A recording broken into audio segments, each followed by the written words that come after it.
Puissance diplomatique. Masa depan Uni Eropa di ujung tanduk.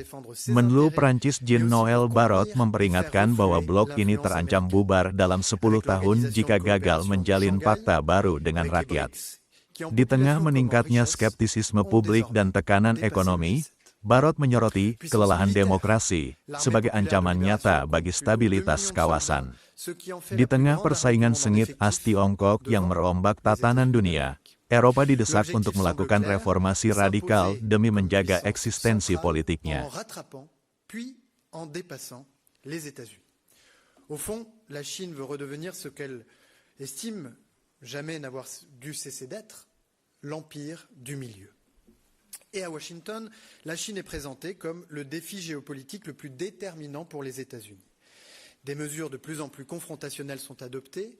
C'est l'annonce de droits de douane allant jusqu'à 145%, l'interdiction du réseau social TikTok, des restrictions de visa pour les étudiants et les chercheurs chinois, l'inscription sur la liste noire d'un grand nombre d'entreprises chinoises, le renforcement massif de la présence militaire américaine dans l'Indo-Pacifique, la tentative de rapprochement avec la Russie dans l'espoir de détacher Moscou de Pékin dans une manœuvre diplomatique inversant celle de Nixon.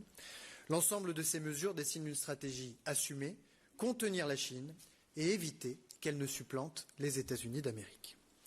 Chacun des deux grands acteurs de ce duopole développe d'ailleurs une vision alternative à celle de la Charte des Nations Unies pour ériger un ordre international nouveau au sein duquel il jouerait naturellement le premier rôle.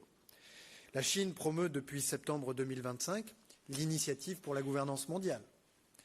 Et quant aux États-Unis, ils ont créé un conseil pour la paix, le Board of Peace, avec pour responsabilité principale la paix et la sécurité du monde, à Gaza comme ailleurs.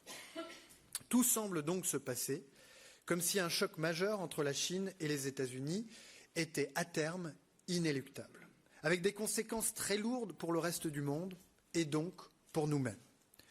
Au mieux, le monde pourrait glisser vers un partage en sphères d'influence, un duopole sino-américain imposant ses règles, ses normes et ses dépendances dans deux hémisphères différents. Au pire, la rivalité pourrait basculer dans une confrontation ouverte entre deux puissances dotées, membres permanents du Conseil de sécurité. Ce choc est-il vraiment inéluctable? N'avons-nous plus qu'à choisir notre camp et à subir? Je n'y crois pas. Car dans ce système d'équations par nature complexe, il y a une variable inconnue et qui peut tout changer. Cette variable inconnue, c'est l'Europe. Oui, l'Europe est la grande inconnue de l'équation stratégique mondiale.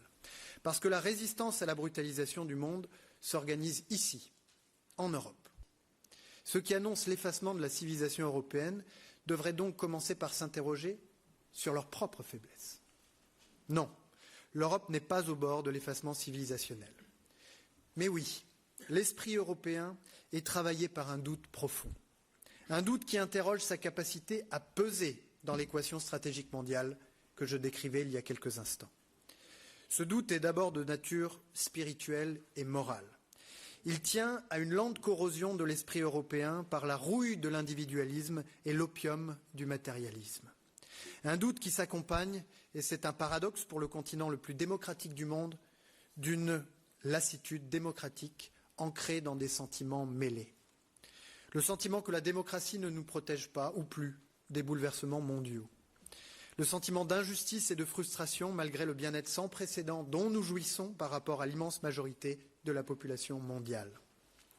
Le sentiment que les citoyens ne sont pas entendus, que les sujets qui leur tiennent à cœur ne sont jamais traités et qu'une élite lointaine, à Paris, à Bruxelles, décide à leur place sans leur rendre de compte.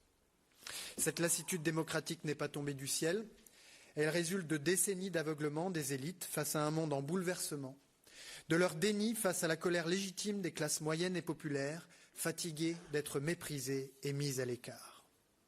Le président de la République l'avait dit en 2024 à la Sorbonne, le chancelier allemand l'a répété il y a quelques semaines, rien ne garantit aujourd'hui que nous vivrons encore au sein de l'Union européenne dans 10 ans. L'Union européenne, notre organisation politique, est en danger. Rien n'est perdu, mais l'Europe ne se relèvera que si elle conclut un pacte nouveau avec les peuples. Des peuples qui aspirent à maîtriser leur avenir, qui aspirent à la souveraineté, Non pas une souveraineté illusoire, repliée et solitaire, mais une souveraineté européenne véritable. Jelajahi cara baru mendapatkan informasi. Download Metro TV Extend sekarang.